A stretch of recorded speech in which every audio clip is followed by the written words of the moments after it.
Welcome, Off-Season After Dark fans. Glad to have you here for episode 43 overall. And I don't know the exact start date, but we have to be at about 1 year now. So started about this week, end of June last year. We're glad to have Caleb Nail here with us to talk Fresno State Bulldog football. It's a fan base and school I've wanted to have on as an episode for a long time. So excited to talk new look Pac-12 and all the movement that's been going on out there. But Caleb, glad to have you here today. I'm super excited to talk Bulldog football. And why don't you tell the audience a little bit about yourself, what got you into the space, how long you've been a Fresno guy, and just anything where they can find you and stuff. Oh, well, first, thanks for having me on, Mike. I appreciate it.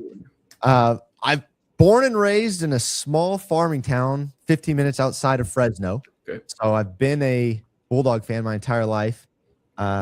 Growing up, I wanted to play sports at Fresno State, attended games. But I picked basketball, and I'm a 6'1" white guy. It just wasn't going to happen. So Yep. I was cheering in the student section at Fresno State. I was in the enology program at Fresno State, so I was winemaking. Very cool. And I just wanted to be involved in the athletic program as much as I could. And so in 2019, I started Beware of Bulldogs Podcast, primarily as just an interview podcast, talking to former athletes and people helping out in the athletic program. And then it slowly molded into breaking down games and interacting with fellow, we call ourselves the Red Wave, Red Wave members. And it took off from there, and it's been fun. This past season was very tough for me. I'm starting a family. I have 2 kids and a third on the way, and I just bought a wine bar, so I've been running that. And very cool. Good for you. So, we're it's been a process trying to get my feet underneath me, but it's been great. And I've met a lot of good people within the Fresno State athletic space. They're very supportive of me and the athletic program, so it's been awesome. And I hope my if we lose internet or I freeze, I apologize. It happens. That's that's kind of the story about me getting into the podcasting space and covering Fresno State. And my 3-year-old is probably going to check in on me every once in a while. Okay, so I've apologize. No, that's cool. Beforehand. He's fun. He's a good guy. 2019, that's in, like I said, 43rd episode, probably 35 to 38 have been with other fan bases. There's probably only 2 or 3 that have been around longer than you. So it's definitely a newer, and podcast on the whole is a newer phenomenon. Right. So, but there's only a couple, I think, that have been longer than that. So it doesn't seem like too many of them are pre-COVID, where yours clearly is or around that time. So yeah, right before. So, okay.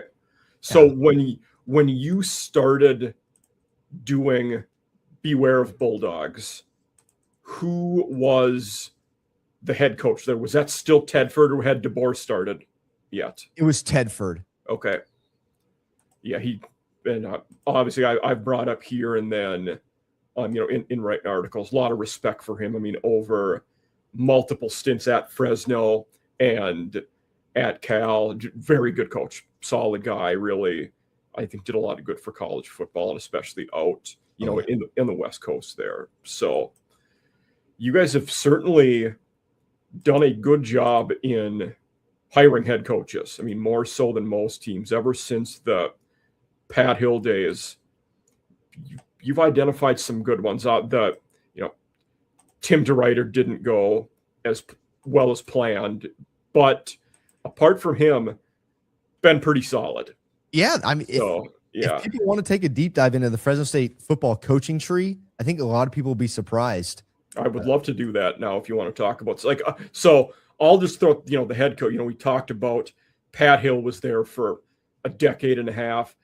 DeRuyter struggled a bit, but Tedford, Kalen DeBoer, Tedford again, and now Entz, who, I part of why I wanted to really do this episode was the history Fresno's had with good head coaches, but also being a Midwest Minnesota guy and those NDSU connections and him moving there, I instantly thought that was a good hire when they got him after his 1 year as an assistant at USC. So, no, he fits in great in Fresno. So Fresno, and some people may know this, but Fresno and the style of football that we like to play is very, I guess the word we would say around here is gritty.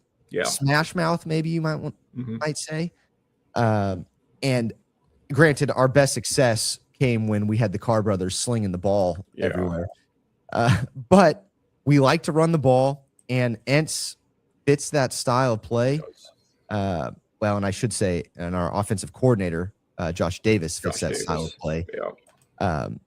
Coming over from, I believe, South Dakota State. Yeah.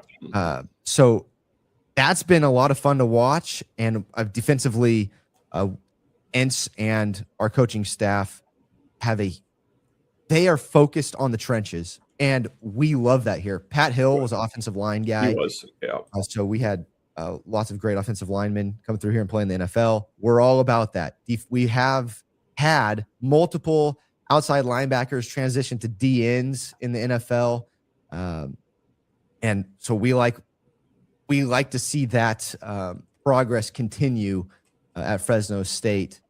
And it's been a lot of fun to watch. So there's a lot of excitement, especially after season 1. I know we're going to get into that later, but with Entz, he fits the style that the Red Wave wants to see.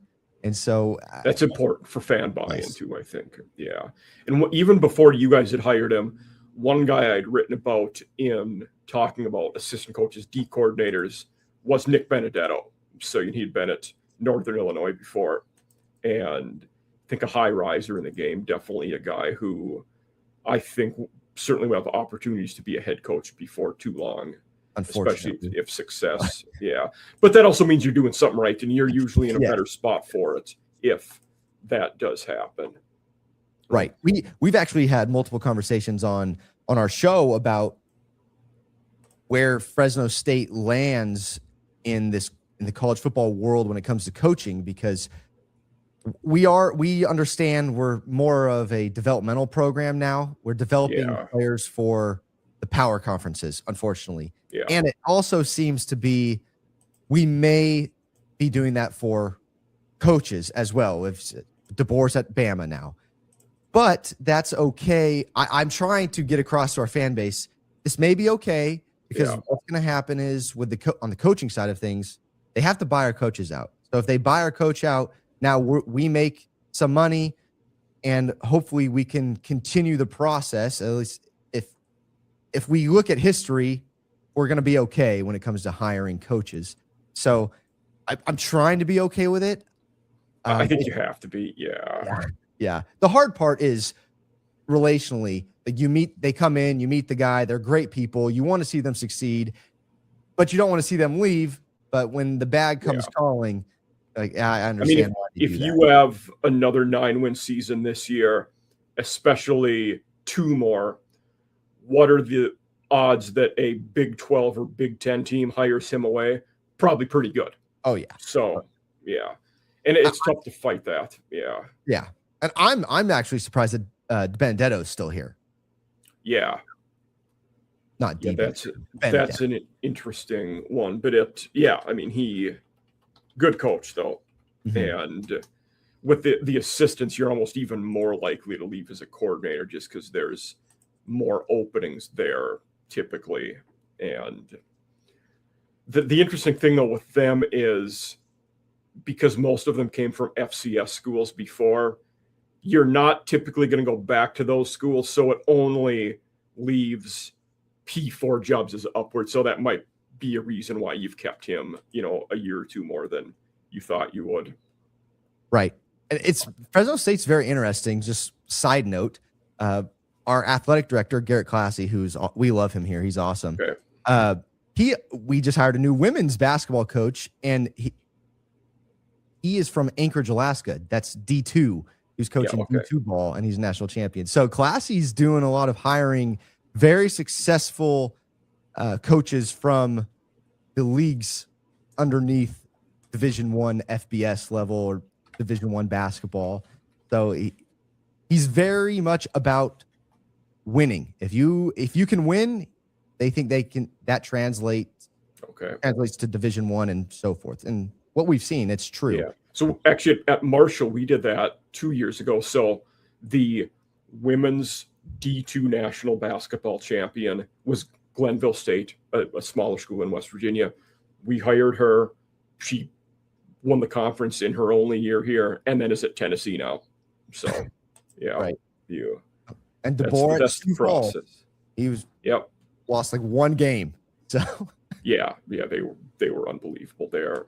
And him and Grubad have a good thing going together. Oh, yeah. So yeah. But let me take you back to what would it be, about 15 or 16 months ago. So you guys had a coaching opening after, well, Tim Skipper was the interim for that year. Yes. And you guys weren't awful, but it also seemed like the writing on the wall was that he's not going to be the full-time guy. Is that accurate? He wasn't really in the mix for that job, was he? Yeah. So it's a very difficult time for Fresno State football. Yeah. Because I don't think we didn't meet expectations, but Tim Skipper was in the mix because he was a former football player at Fresno State. So a large percentage of the fan base and alum and former Fresno State football players, his teammates, wanted him there. And so when Entz was hired, there was kind of a divide on, hey, this classy guy, because he was new at the time, should we trust him? Because he didn't hire our own. He hired Entz. Is this the right decision? So actually, my phone was blowing up with people. Hey, what are we thinking about this? And so I think now people have gotten to meet Entz, and it was nothing against Entz. No, yeah. Where actually everyone's very happy with Entz, but it was more like it's just an unknown. So with the hiring of Entz, and more so the not hiring of Skipper, there was a big divide before the season in the fan base. Because I think there's some sense in that dynamic. If it's an outsider like Entz, you're just not hiring him. But if it's a former alumni, it's like you're turning your back on them. Right. So, yeah. And in Fresno, Fresno is very family oriented. Fresno State Athletics, the Red Wave, is very family oriented. We're all friends. We all get along. And I mean, you look at the coaches that were here. Pat Hill stayed in Fresno a long time. He still lives here. Okay. Tedford played at Fresno, and then DeBoer came on. He worked for Tedford. He was recommended by Tedford. So it was almost like staying in the family. The one guy that kind of hired from the outside was DeRuiter, and it didn't work out well.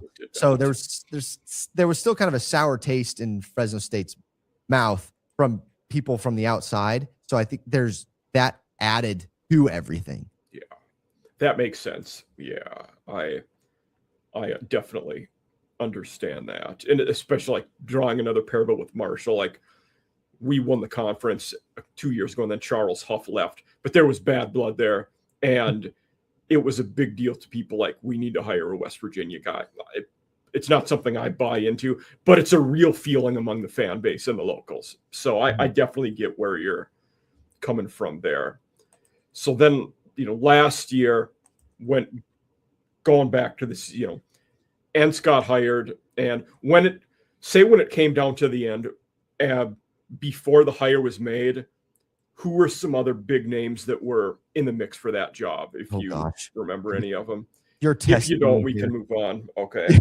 I don't, honestly, I don't remember. Yeah. It was, it seems like that one moved pretty quick, and that hire was a pretty efficient one, if I remember. Yeah, it was. Classy did a great job, and they moved through it pretty quick. And then, we lost a couple guys, but there were some big names that stuck around. Yes. And that was a sign to me that, hey, this guy Entz, he knows what he's doing. He's getting along with the players. I mean, we saw him after they introduced him, I believe at the press conference, he stuck around because players showed up to the press conference. Yeah. And he stayed and he talked to them. I mean, that's the business he's in, but he's a great guy. He's a family man. I mean, he's got kids and a wife. His kids are playing ball. And one of his boys was on the team at NDSU when he was his last couple years there. Yeah. Yeah. So I mean, he knows how it works. Plus, he's a great guy and he's very involved in the community, and his wife is as well. Okay. So they know what they're doing, and they're just good people. And I mean, when you run into a good person, like, we see it, and we can read if you're genuine or not. And he's very genuine about it. Okay. And the players saw this, and so by them sticking around, that says a lot to a fan base. Definitely. Yeah, I mean, just being present and taking the time to do that is going to go a long ways, especially when you're in those early stages of forming those relationships with people. And slight slide out back there, I am glad to see that Tim Skipper did finally get a head job. You know, he had last year was the interim. And everybody gave Jerry Neuheisel a lot of the credit at UCLA when they started winning after the firing Foster. And Neuheisel did deserve some of that, but I think everybody forgot. No, actually, Skipper was the interim head coach and did organize a lot of that. So glad to see him at Cal Poly now and get a head job at that FCS level. So we are very happy for Skip. Yep. And the only thing I'm disappointed about is that Cal Poly's, it's only 2 hours away from us, so he might take some of our guys, which is maybe. I mean, you'd hope that you'd be on a different platitude than them and recruiting a level up. But it also might be in the next year or two a situation for him where if some of your guys aren't playing and want to transfer down to play, he could be picking off some of those guys. But at that point, they're not playing for you. So that's whatever. But actually, it's a bigger conversation about Sac State coming up to D1. That's I can get that. And I think for them, Alonzo Carter was a good hire, former Brent Brennan guy who's at San Jose State and then Arizona last year, another guy who would know the area well. Right. But going back to now, we'll get into rehashing last year a little bit. So year one of Entz, you guys finished 9-4 for those out there who didn't know, but lost to Kansas in the opener there. And I'll be honest, that game, you're usually going to pick the P4 school to win those games. I thought it would be a little closer than it was. I agree. That season opener last year, they were coming off of a poor year before, but then after that game, you guys went on a heater and won several games in a row up until Colorado State. So what was kind of the feeling around last year? Colorado State, at the time, it was like, okay, I wasn't sure. In hindsight, it looks like a really bad loss on paper. I mean, they were only 2-10 last year. Norvell obviously got fired. Then San Diego State got shut out in that one. I think they're going to be pretty good this year. That the Aztecs look to be pretty good in 26, but solid season of that. And then Utah State was a loss. I had a Utah State guy on last, so that was one of the very few out west guys I had on the show last year. But I gave a very abbreviated look at last year. What you and the people more in the trenches with the Red Wave. What did you guys think about last year? Oh, sorry, my 1-year-old is now crying, but. Okay. That's not how we felt about last year, by the way. Okay. It was a mixed bag last year. The fan base expected a little more, and I say that because blowout at Kansas, I don't think we expected a blowout. Scoreless against San Diego State, which that's a good team, but you mentioned that. And then a Colorado State team who was underperforming last year, and we Good win against Georgia Southern, who's always a solid team. I will say, yeah. And so I think because of those losses, we missed. We had some higher expectations, and we missed those expectations because of those losses. And then there was, I think quarterback play was poor last year. And so the fan base was left wanting more. Okay. Especially that position. And I mean, we've been spoiled here at Fresno State. We've had great quarterback play from Trent Dilfer, Sweeney before him, the Carr brothers, Jake Hayner, and Marcus McMarion, who beat Boise and Boise for a Mountain West championship. So we've been spoiled. And then we got Warner's kid. Yeah. And so I thought EJ would be a little better last year than he was. Not physically, I think he's talented, and there was the potential, but didn't work at Temple or Rice. And then I thought it might be better, but it really wasn't, like you said. Yeah. And I wanted a little more from EJ. I will say that we had some injuries on the O-line that I don't think helped. That's one of the things we talk about on the show is, for some reason, Fresno State, ever since I've been doing the podcast, we have not been able to keep a healthy offensive line. Many teams across the country can't. And we are always up there. Guys are always playing different positions from when they started the season because of injuries. And so it'd just be nice. So I think that the reason I bring that up is because our running game was supposed to be our primary. I mean, going into last, I know from doing college fantasy stuff, me and a lot of people were talking Donaldson as one of the top 5 G6 running backs last year. Right. And he should have been. Yes. But we struggled blocking for him. And so it put us in a lot of second and long, third and long situations where the defense knew what was going to happen. And so now we're relying on EJ to go make a play. And even then, he wasn't granted a whole lot of time. I don't want to, EJ made poor decisions and bad throws. Not saying it was not his fault.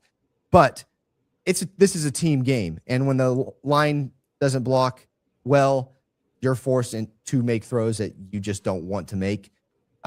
So there were expectations that were not met. And even though expectations were not met, we won 9 games with a first-year coaching staff, with a quarterback that was brand new to the playbook. Yeah.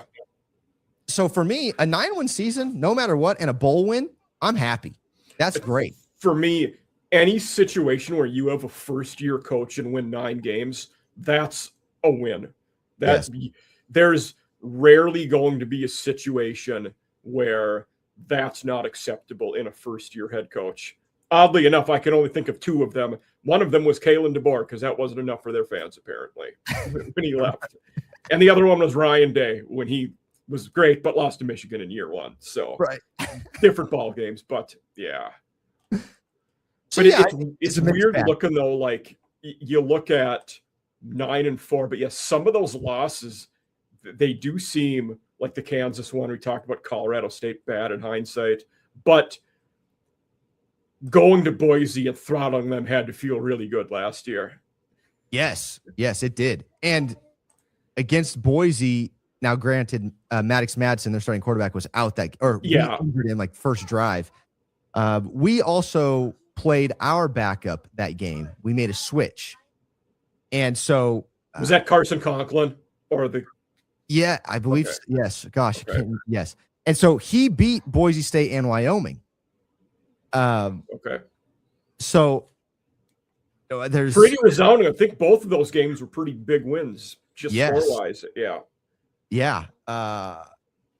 Beat Wyoming 24-3 and Boise 30-7.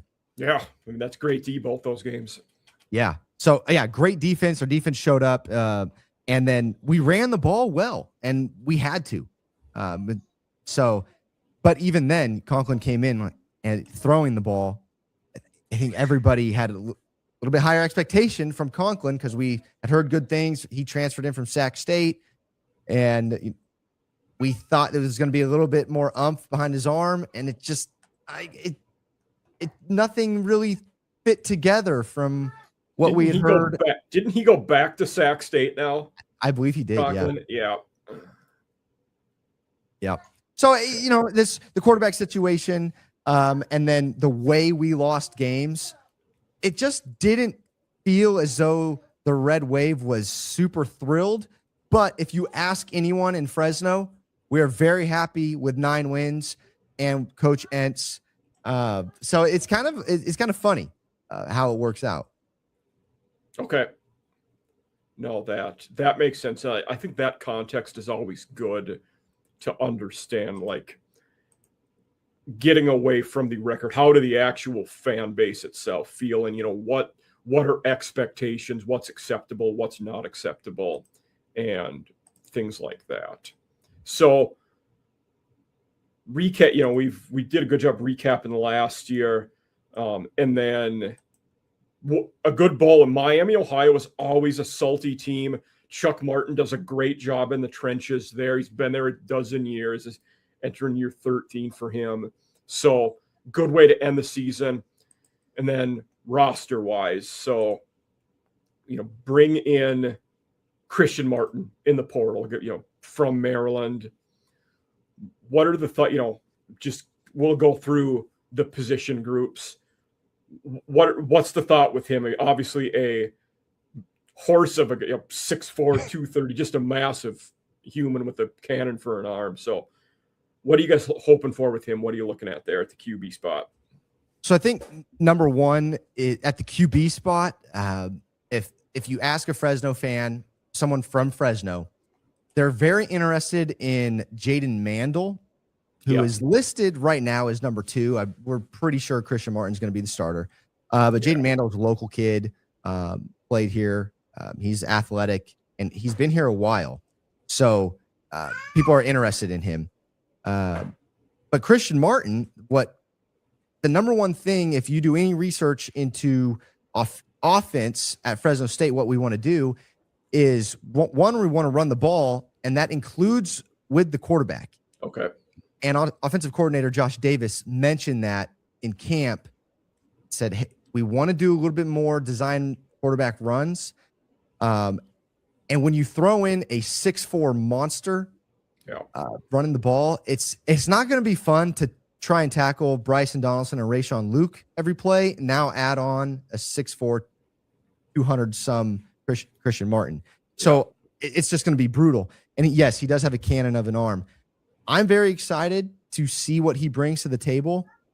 But you have to remember, in Fresno, the past couple years, since Jake Hayner left, we had Mikey Keene, one and done. Then we had Warner, one and done. Keene's played at all kinds of schools, man. And Mikey Keene is now, I believe, at Arizona State. Yeah. But all of them have underperformed in Fresno. So we're hesitant, I think. We want to see it first. Like, yes, Christian Martin looks great. So did the kid from Tennessee with a rocket arm. I forget his name, but, in pro day. But anyways, everybody looks good in the highlight reel when you can throw it 80 yards. But can you hit your check down? Can you read a defense? So, and especially for running quarterback design runs, is that RP? We're going to find out. Is it RPO? How many reads are you having to make? Or are you just grabbing the ball and running it and following a pulling guard? What exactly are we looking at here? We're going to wait and see after week 1, which we're at USC. We'll talk about the schedule more in a bit. Yeah. So I think his work's cut out for him if Christian Martin starts. And same with Jaden Mandel. If he gets the start, which would be a long shot, but if Christian Martin gets the start, we're going to be paying close attention, and Fresno fans are going to want to see it first. Definitely. No, I think that's reasonable.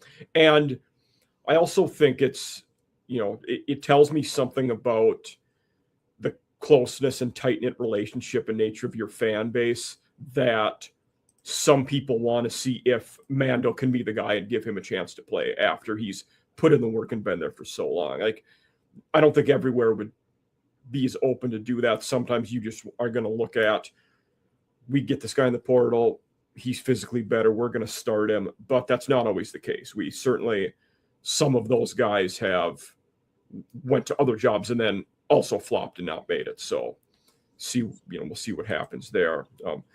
Shout out to Mandel, because Keene transferred in, Mandel was there, Yeah. and he stayed. And then Warner transferred in, Mandel stayed. Barton transferred in, Mandel stayed. So, there's It's a good point. Yeah. Oh. And yeah.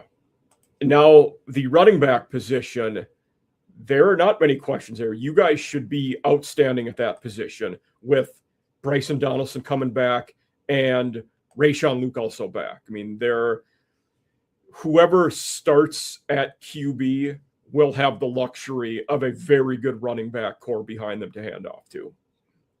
Yes. We are very excited here when it comes to the running back position. Bryson Donaldson is a local kid. Grew up in Fresno, or didn't know that. Okay. Yep. Yeah. And so just to have him, he's a big body. He will run you over. And to have him stay here, we're very excited. And then Rayshawn Luke, both of them staying here.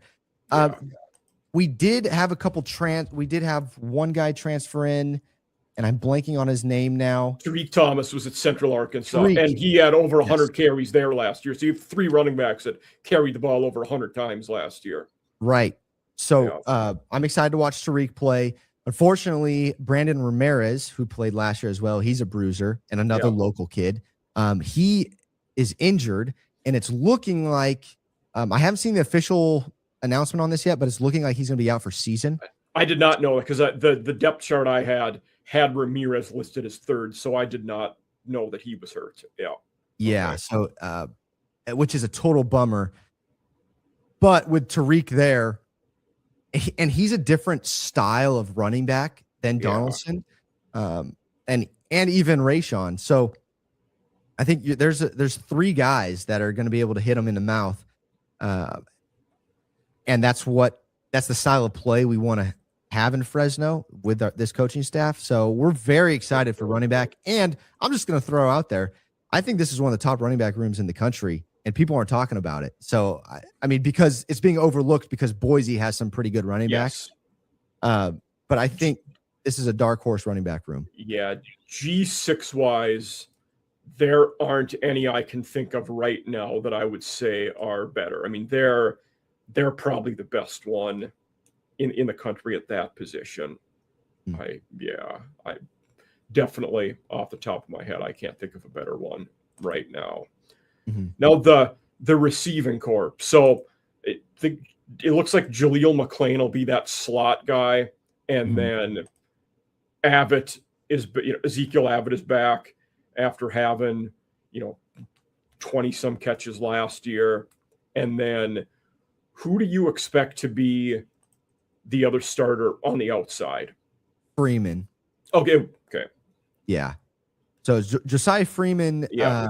And I was curious about him. Sorry to cut you off there, but because one of the depth charts I looked at said he graduated. The other one was he was on it. So I was unsure about which of those was accurate, if he did have another year of eligibility. Okay. Yeah, no, that's fair, because he was granted another year. And then he came out. Kind of the big story in the offseason was he came out. He released that Ole Miss is kind of like tampering with him, trying to get him money before he wasn't in the portal. Yeah. And so he released that. So, and he chose to stay here. Another, this, which speaks volumes to me, and I think some other fans, or to our fan bases. Josiah came on hot at the end of the season, and I think that's what you see these SEC schools come in for him. Yeah. Well, he stayed, and then Abbott's there, McClain. I think there's 2 other names that people should watch out for. There's a young guy, Harold Duval. He was a true freshman last year. He's a sophomore this year. Yeah, one of the depth charts, the one that has Freeman on it, has Duval as his backup, and then it has Jay and Farrar as Abbott's backup. Yeah, and then we do have there's another Jordan Malauulu. Okay. He actually, a lot of 2 deeps you'll see Rayshawn Luke as a returner, but don't be surprised if you see Malauulu taking kickoff returns or punt returns back. Okay. He's shifty, and he can move. He can get moving. So the one I'm looking at does indeed say Luke as the kick returner and Mala'ulu as the backup there. It does have him as the punt returner as well. Okay. Yeah. So, don't be surprised if you see him taking first team reps on when it comes to special teams as a specialist. The wide receiver side of things, we have, so we used to be small and fast, short to intermediate passing game. Yeah. Now with the style that Entz and Davis are playing, we're moving to bigger wide receivers on the outside that can go win jump balls. And they're working on their speed now. So and that's the kind of guys you get at NDSU. You're bigger guys that you're going to run and take deep shots down to this, let them make one-on-one plays. Yeah. And that excites me as a basketball player. I love to go see that. That's, I mean, when I was a kid or I was a student, we had Devontae Adams, and he did that all day long. So that's always fun to hear. So, it's going to be interesting to see the wide receiver room and see if we can keep these guys happy because we want to run the ball a lot. Yeah. Can they block? I'm sure they will, but can we keep them happy by getting them touches? We will see. Yeah. No, that's a good point. And then at the tight end position, it seems like that's a room with something to be had. Richie Anderson, we know transferred to Texas A&M. So one of the two guys that do biscuits and SEC is one of our brother channels under our same umbrella. They're A&M guys. So I talked about that transfer before, and he, 30 catches last year. So that's a loss for you guys. But who do you expect to be, in that tight end room? I see Brock Liam returns, and then Applegate transferred from Northern Illinois. Is it going to be between those two? Yes, and I think both of them are going to play a lot because we run a lot of 2 tight end sets. Yes. And Applegate, I think he was rated the number 1 blocking tight end by PFF. So that's nice. It's very impressive for us. Brock Liam was injured last year, but he's very athletic. He's going to be a lot of fun. This tight end room is another room that I think people should watch because we have some very athletic tight ends. Obviously, we're going to be running the ball, so they like tight ends that can block. But the guys that he inherited are very athletic as well, like Liam and these guys. So it's going to be a lot of fun to watch. But I believe Applegate is going to get more reps just because he's a blocker. And but there's that Benedetto connection. We're bringing a lot of guys in from NIU, and they have a similar mentality and style of play that we do, even offensively. Just tough. They did. With Hammock, they definitely had that. Now they have the interim for this year, but it'll be fun. I think a lot of play action. What I'm looking for, and I didn't touch on this from quarterback play with Christian Martin, is a lot of play action rolling out, probably hitting the tight end on some short intermediate passes, and looking to run as well. So the tight ends will be used a lot in this offense. Good to hear. Yeah. And I will say, in looking, at the depth charts and returners and so on, it says you guys returned 3 starters on the O-line. I've only talked with one other guest this offseason where that was the case. Everybody else, they're returning 0, 1. A couple of them had 2 O-linemen, just because it just seemed like this is a year where a lot of O-linemen were leaving after, exhausting there and having that portal year. But also at the G6 level, your good O-linemen are getting plucked by the bigger schools just because it's such a dire need for some of them. So you have to feel really good about returning 3 starting O-linemen on a team that won 9 games and ran the ball like you did. Yes.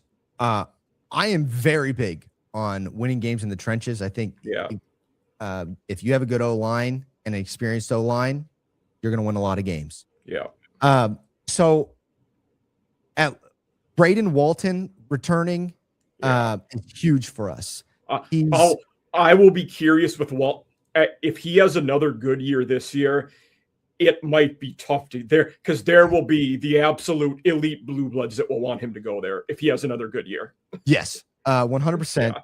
The only thing we have going for us is that he's another local kid. Okay. So I mean, I've mentioned that a lot lately, as you could tell. This coaching staff I mentioned, and people were worried about him being from out of town. They're bringing in a ton of local studs. Okay. And Walton looks the part of an NFL tackle too. Like he has the frame and the massive height, long, or like he looks like that guy. Yeah. People asked me last year, hey, who's going to get, people always ask me, who's going to get drafted from Fresno State? Like, well, the best shot is Walton, but he was a freshman. So, yes. Oh, yeah. Yeah. So we're very excited to have him back. He'll be at left tackle. Yeah. Going back to our previous chat, like talk about the potential of if you guys are really good and Entz gets a P4 job, he's asking Walton if he wants to come with him. Oh, no doubt. Yeah. No doubt. That's what it is. Yeah. Yeah. And I wouldn't be surprised if Davis or Entz gets this big P4 job, that a lot of these O linemen stay with them, because the O line is kind of they're in the spotlight here in this offense. Yeah, that's a good way to put it. Yeah. Yeah. So Fanua is our projected starting left guard. He's a returner and he's a senior. We have a transfer, Oscar Weigel, German last name, I'm guessing. Okay. Young guy, I believe he's transferred from Purdue at center. He was at University of San Diego last year, but he's been at a couple places. Yeah. Okay, yeah. Maybe that was somebody else. Anyways, okay, doesn't matter. We have this transfer coming in that's possibly going to play center. We also have and I talked to Braylon Henderson, who has played at Fresno State on the O-line before. So if Braylon gets the starting job at center, like there's experience there in this offense. He's a returner, not consistent starting reps, but he's played in the system. The depth chart IAP does say Henderson at center, as the projected likely guy there. Yeah, so there's a possibility that he's there. And then right tackle is also returning Roland Fullwood. He's a senior. Okay. Yeah, so there's a possibility that we have 4 of our 5 offensive linemen that are returners and have reps. Good. So would be great, and I would love that. So, well, Barnett, the guy that transferred from UCF, is he a guard likely? UCF, yes. Yeah. Yes, that's what I see. UCF, Purdue, same colors. They are the same colors. Yes. Yeah. Yep. That's why I was thinking. Okay. Yeah, most likely guard. I think, and that's that guard spot that's up to take. So probably guard and center. Okay. Good to know. Yeah. So then now let's get to the defensive side of the ball. And we talked about Benedetto have a lot of success there. You guys essentially run a 4-2-5. But that D-line, you return quite a few guys that played. Lafitte, Jackson, Zapera all played a lot of ball last year. And then you brought in the 2 transfers from Sac State, both of whom played a lot of games there. So certainly at the edge positions, you look good. Maybe a little more uncertain in the interior there. Yeah. Lafitte and Owusu, both returning starters they'll be inside most likely. Okay. And then Jazon Jacks, bigger D end. He's a senior as well. Yep. And then Sione Noah he is also an end, and he's a returner. Not a returning starter, but he's played and had reps. And he was in the rotation last year, and I believe he got hurt. So really, realistically, all 4 starters are returners. And so, and they're good. And they are, I believe the 2 are D tackles, which Lafitte and Owusu are juniors, and our outside guys are seniors. So, which means bigger, developed. And I like that on the D line.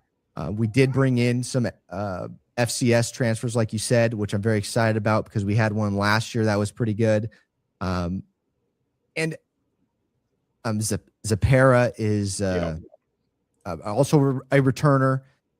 So yep, he was one of them that was on my radar on the depth chart here. And then the transfer that, other than the Sac State guys, the one I wanted to ask about was Maverick Noonan. Is that something up, because I saw him listed there like as a transfer from Nebraska, but then not on the depth chart I was looking at. So I wasn't sure what to make of that. Sometimes when that's the case, the guys are no longer with the team, but I don't know what his case is.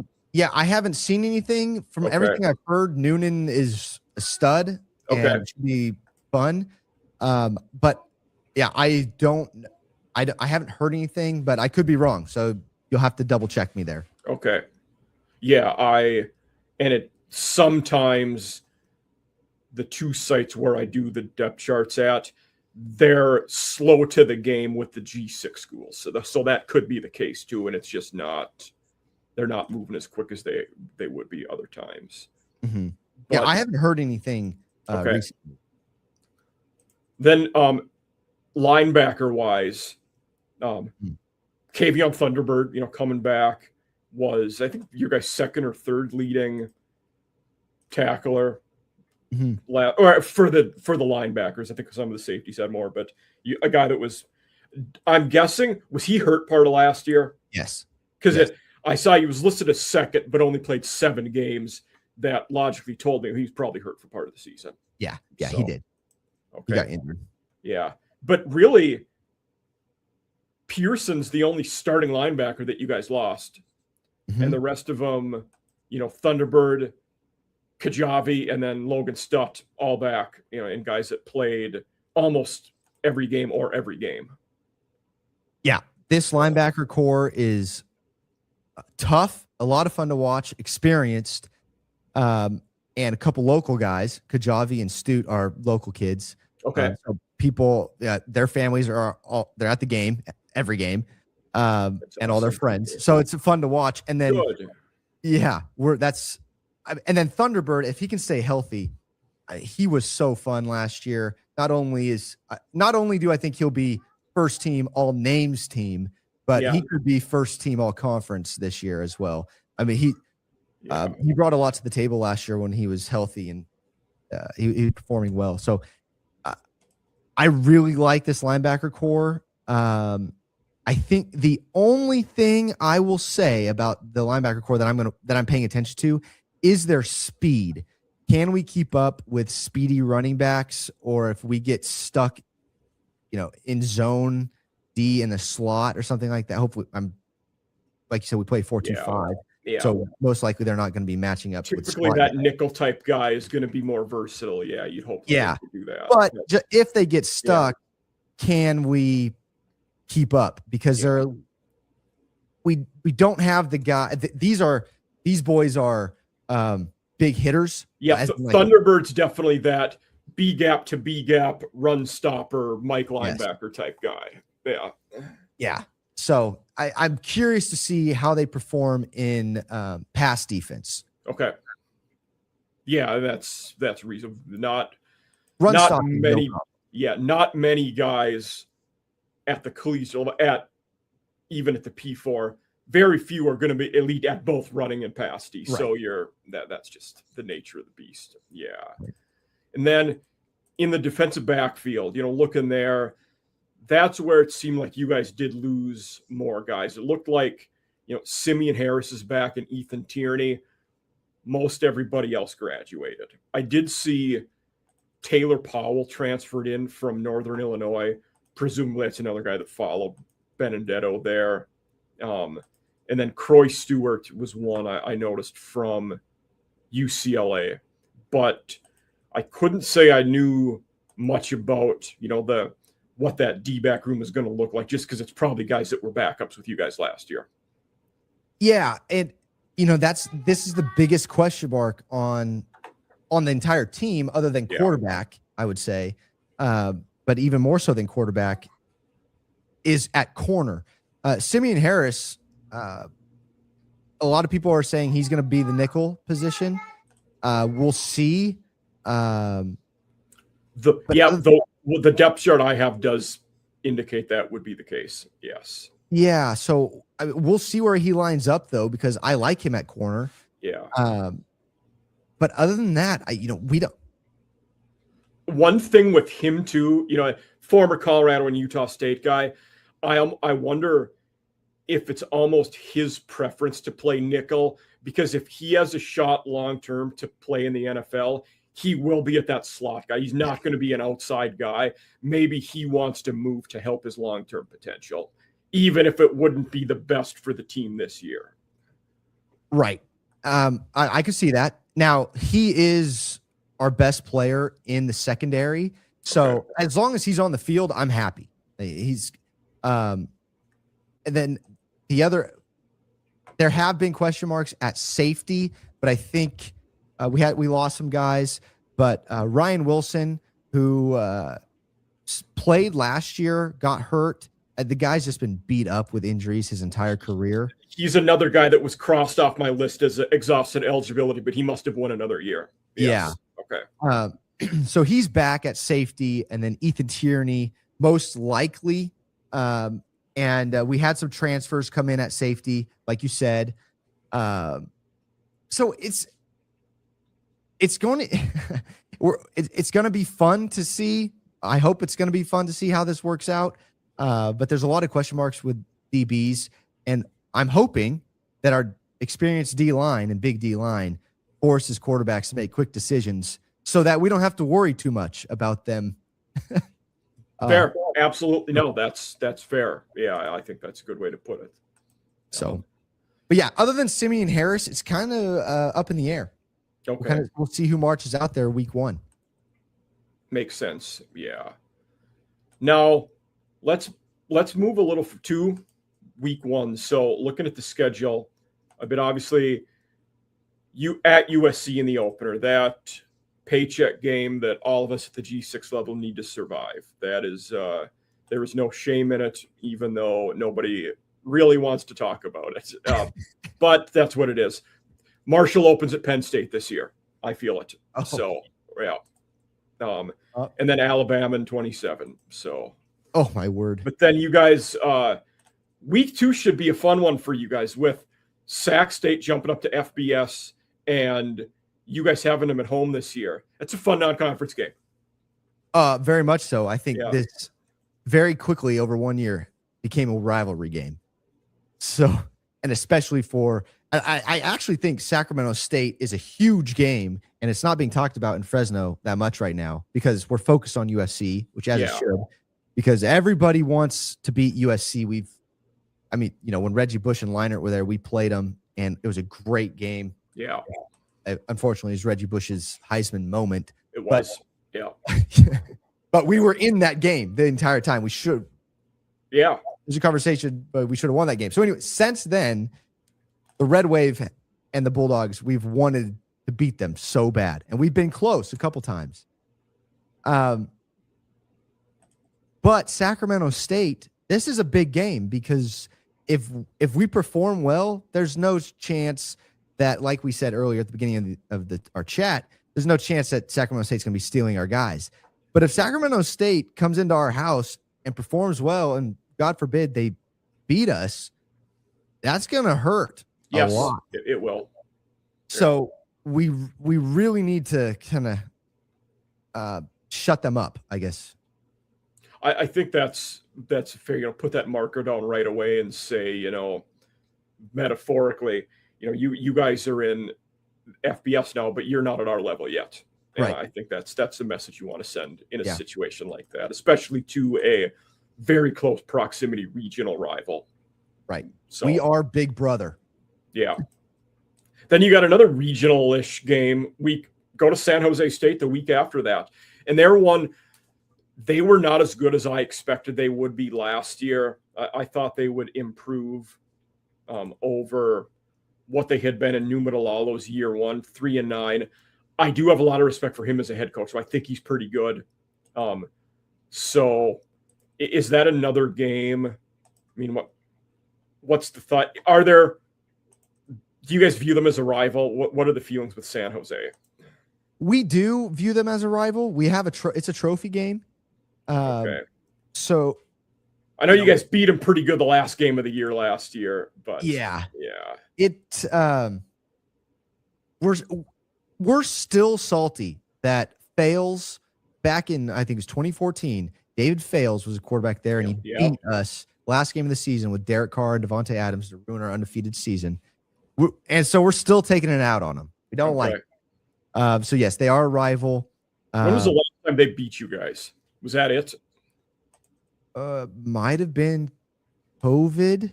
I think they won the Mountain West that year. I can't remember. I get those losses out of my mind. I try to very quickly. In 2023, 2 years ago. Yeah. Okay. Yeah. There you go. Yeah. I forgot about that one. They were legit. They were really good at throwing the ball that year, though. So that's Was that Nick Nash? Yeah. Yes. Yeah. Yeah. Okay, I remember that. He had 200 targets. Yeah. Yeah.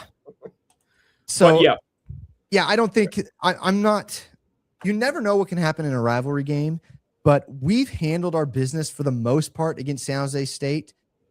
We get that we're at San Jose that this year, so we'll see. Not that like they have great home field advantage there, but it's still away from home, and we'll see. I think the way that we're set up this year with our team and how we're built, there's not many teams. There's really only two teams in the pack that I'm looking at, and that's Boise and San Diego State. Yeah. I was talking to one of my buddies a couple days ago and just about all of G6 in general. And he was looking at like future props and stuff for making the playoffs. And I said, considering we know that a G6 team has to make it, I don't hate a San Diego State long shot one because I think they're going to be pretty good this year. I agree. I'm not mad at that at all. And that's that game. We do get them October 17th in San Diego. So it's going to be tough because they, with the new style of play, they like to throw the ball all over the yard. Yeah. And like I said, our question mark is our secondary. Yes. Are we going to be able to either A, get after the quarterback, or two, make a couple plays when the ball's in the air? Sean Lewis is a good coach too. Mm-hmm. Yes. So they'll be. And you got Boise earlier this year. They're going to want revenge, I imagine, in that game after last year. So that'll be an interesting one. Yeah, we get them at home. Praise the Lord, we get them at home. Yeah. And it's so in the Mountain West, we played Boise every other year because they're in the other division. Yeah. And this Fresno State versus Boise game has become a rivalry ever since they beat us when David Carr was here and we were ranked nationally. And then they kind of had this huge come up, and now they're one of the, they're the top G6 team for the past 2 decades or so. Yeah. Kind of stole our thunder. So, and then, but we've played good games with them ever since and kind of dominated Mountain West, both of us. Didn't you guys beat them when they had Ginty, right? 23 or 24? One of those 2 years? Yeah. Oh, yes. Alexander Madison. 23. Yeah, 23. Yeah. Yeah. And so, and then they actually took our running back last year. Forgive me, I can't remember. Don't forgive me. I mean, I can't remember his name, but because I moved on. But Malik Sherrod. Yes. So they took Malik Sherrod last year. Yeah. So I mean, we really do not like Boise here. Don't wear a Boise shirt to Fresno State Stadium, please. Okay. Just warning any Boise fans out there. Yeah. So I think it's going to be a good game. Both these two teams are ranked 1 and 2 when it comes to offensive line and defensive line experience in the Pac-12. Okay, that's not shocking. Yeah. Yeah. And to me, that is the best ranking to judge how good a team is going to be, offensive line and defensive line, in my opinion. And so it's going to be a fun game. And both running back rooms are very good. So, I mean, this game Yeah, could be Sire Gaines is back for them, and I forget the other guy, but yeah, it could be, a 14-10 football game. Yeah. Who knows? But it's going to be a lot of fun, and there's a lot of hate there. Yeah. Utah State will be another interesting one. Mendenhall, is a very good coach. A lot of experience there. They 6-7. They weren't great last year. That was also his first year there. I think they'll continue to get better as long as he's there. They're pretty solid. And then you guys also get Texas State. They joined the conference after leaving the Sun Belt, the conference that, Marshall is in. So they came to Huntington last year. I saw them. If you get a chance to go to San Marcos, they actually have it's a pretty fun place to go for a game. So we are there. We're in San Marcos this year. Yes, I saw that. Yeah. So that could, if you have the opportunity, that could be fun. They'll be pretty talented. Brad Jackson is a good QB for Texas State. They'll throw the ball a lot. Kenny's a good young head coach. I think as good as they've been under him, they've not reached expectations. Like they were, every year they figured they'd win the West and, be Sun Belt contenders, go to the conference title game. They actually never did win the West or qualify for the conference title in their time in the Sun Belt, which the other Sun Belt team fans are quick to remind them when they left, naturally. But still, with the resources they have, good coaching staff, they'll be competitive in any G6 conference and they'll be okay. But it also feels like the rest of the, U7 are kind of the same mold, and they're a little bit of an outlier from everybody else in the conference. Yeah, it's going to be fun. I've noticed that because on my X, Caleb_Nail in ALE, I put up a post, who's the best quarterback in the pack. And Brad got the most votes. Yeah. Everybody says Brad is the best. I don't hate that. Yeah, him and Jaden Denigle's pretty good too at San Diego. I would definitely say one of those two. I think so. I think people are sleeping on Denigle. I think a lot of people are going to say Madsen with how Boise performed last year. To me, that's more of a system. Like we haven't seen it out of him per se. I think it's just his supporting cast is. I agree with that 100%. Sorry, go ahead. No, you go ahead. Oh, I was actually surprised. I look at all these rankings or projected finishes for the pack, and Texas State is lower than I would expect, and especially with an experienced quarterback and a good coaching staff and their atmosphere in Texas, the resources they have. I'm surprised, but it makes sense knowing their history in the Sun Belt. So it's going to be interesting to see how Texas State performs. And then they added travel with these schools to Texas. On defense going into the year, they'll be somewhat like you guys where we're not sure if they're going to be able to defend the pass well. It's where they struggled last year. So we'll have to see if they can get better there. Another interesting QB to watch will be Haas Haney, who was at Oklahoma State and is now at Colorado State. He certainly can run the ball pretty well. Throwing there is going to be something to be desired there, but it'll be an interesting one to look at. So going into this year, what are expectations? So in Fresno, expectations are to win the Pac-12. Yeah, I expected they would be. I don't hate that. Yeah. I think with a win over Boise last year, and people are saying that Boise is projected to win it this year, our expectation is that we beat Boise. Granted, we got shut out against San Diego State last year, but let's do our business against San Diego State. It's a rivalry game. That's another trophy game here. So let's go in, let's beat San Diego State and take care of business, and let's go win the first iteration of this Pac-12. The first new look Pac-12. Yep, I like it. So, once again, I know we talked about expectations were high last year. I think they're very high this year. So last year, 9-4, obviously 5-3 in conference. Yeah. we always seem to slip up in conference somewhere. With an experienced team like this, the expectation is we don't want to see that. And I think that piggybacks good off of a point you made where you want to see a team that's built through the trenches, O&D line.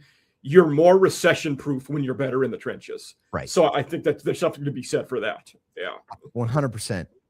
So, I mean, we get we're at Washington State this year. I think we should beat them. We get Oregon State at home. It's another that game has history there. So we're going to there's a lot of tough games on this schedule. Not as tough as in years past, I think, because I think some of these teams are down. But because of that, expectations are high, and you still got to play these tough rivalry games away from home. So we're going to see. I think realistically, if I'm being honest, I think we probably finish second or third behind Boise and San Diego State with 2 or 3 losses in conference, probably being to Boise and San Diego State. Okay. We have a flex game at the end. Yes, I wanted to ask about that. So explain that more. Yeah. So how the Pack is doing this is you're going to play another team that you most likely have already played. And from what I hear, I don't know if I've seen this anywhere, but I was looking it up and I couldn't find it, but I thought we're playing San Diego State again. So if we have to play San Diego State twice. See, I was assuming it would, when I saw the flex one, I was assuming it would go off of like 1 and 2 would play each other and something like that. But yeah, I can't okay. Off the top of my head. And I was looking into it before we started and I couldn't find anything, but I thought I had heard San Diego State. I could be totally wrong there, but either way, if we pull a flex game and we pull Boise or San Diego State, that's a really tough pull for us. That would be nice. If I'm assuming if we pull San Diego State, it's a home game for us because on the schedule right now we're away, our first game. So that's good. But if we have to travel to Boise, it doesn't matter. Boise or San Diego State, it's going to be a tough game either way. So absolutely, yeah. It really depends who we pull on this flex game. I would like to play someone else. Yeah. But unfortunately, that's just how things are going to go. It's they're doing this to help the Pack try and get that bid to the playoff. So I don't know if that's going to help or not, especially if you have 3 teams that just beat each other up at the top. Yeah. Is it really going to help? It's tough. Yeah. And you almost wonder, does it hurt your bowl bids going into the postseason if you're beating each other up like that too? Right. I know why they're doing it. They hopefully a good team can add something to their resume. If Fresno State beats San Diego State twice, but loses to Boise and then wins the Pack with 1 loss to Boise, beats Boise in the championship game, well, that helps them maybe. Or does it? I don't know. So we'll see. We don't. Yes, it's kind of in the eye of the beholder at that point. We don't know. Yeah. Right. So that's a fair point. Yeah. Then we went time-wise, we're winding down here to the end, but there's a couple questions I always ask at the end. So those were the expectations. Now, what would you say absolute best case scenario? What would you say that record-wise is? I would say 11-1. I would agree with that. I think they're like best that would be. And now, worst case, what would you say? And that's always tough because you almost have to envision our quarterback is getting hurt in this scenario. But yeah. I honestly, I think worst case scenario is probably 8-4, maybe a 7-5. Okay. And the reason those 5 losses are probably a USC, Boise State, San Diego State, and then you're dropping 2 between Utah State, Texas State, Colorado State, and maybe Oregon State. Or that flex game again, too. Oh, that flex game. Yeah. Yeah. That's fair. So I think that's worst case scenario. The fan base would not be happy with 500. No, they would not be. So I think I'm okay. But listen, 8-9 wins, that's a good season. And especially if we draw on that flex game a good team. So I'm okay with that. Anything lower than 8 wins, I think you're going to hear some grumbling from the Red Wave. I think that's reasonable. Yeah. Yeah. And I think with the experience that we have on this team and the returners, I think there's no reason that we shouldn't be a 9, 10, 11 win team this year. Okay. No, I would get in line with that. I think that's probably where most people would feel like, in your situation. So 2 questions I always ask our fan base or the viewers for our fans on the way out. Which coach in the new look Pac-12 is on the hottest seat, do you think? I don't know that any of them are on a particularly hot seat, which makes this easier. I will tell you mine after. I think Bronco Mendenhall at Utah State. Okay. I mean, he went 6-7 last year. But I'm with you. I'm looking through the teams. He also took over an awful situation too in the interim year with drilling after that. So yes. I mean, other than that, I don't know. I mean, so my choice is Kinney, even though they certainly weren't bad last year. But I made the point they've never really reached those expectations of they thought they would win the conference. They thought they'd be one of the best teams in the Sun Belt. I wonder if they're at that point where they know he's decent, but not the guy that can't get you over the hump. You're consistently going to be 7-8 wins, but not vault you to that next level. And I wonder if that would make them go search somewhere else, especially if being in a new conference gives heightened expectations again. Mm-hmm. Yeah, I can see that. No, I think I didn't keep up with the Sun Belt that much, so this is good for me to know. I will add, I mean, this is his first season at Washington State, but Kirby Moore. Yeah. He's not on the hot seat. I just wanted to throw in there. Kirby Moore was an offensive coordinator and wide receivers coach for us back in the day. And he's also a Boise State grad alum. Yes. So, I did know it was the Boise. Yeah.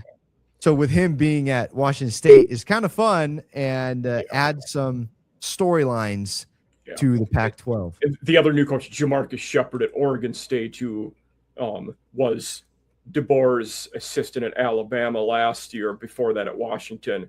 But Oregon State was also pretty quick to pull the trigger on Trent Bray, so they didn't give him a lot of grace period there. You wonder if they do the same with Shepard or not.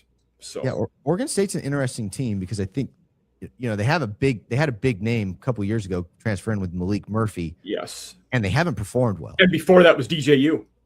That's right. Yeah, who'd had a good year there, then went to Florida State and had a bad year. Yeah. Oh my gosh, I forgot about that. Yeah. So it's very interesting. This Pac-12 has some fun storylines. It's going to be fun to watch. Yeah, no, I agree. Then the last question I always ask, the reverse of the hot seat, which coach in the conference do you think with a really good season or two could then move up and get a blue blood type job or a good P4 job? Well, I would say Entz. Yeah, I think Entz probably is the guy. Yeah.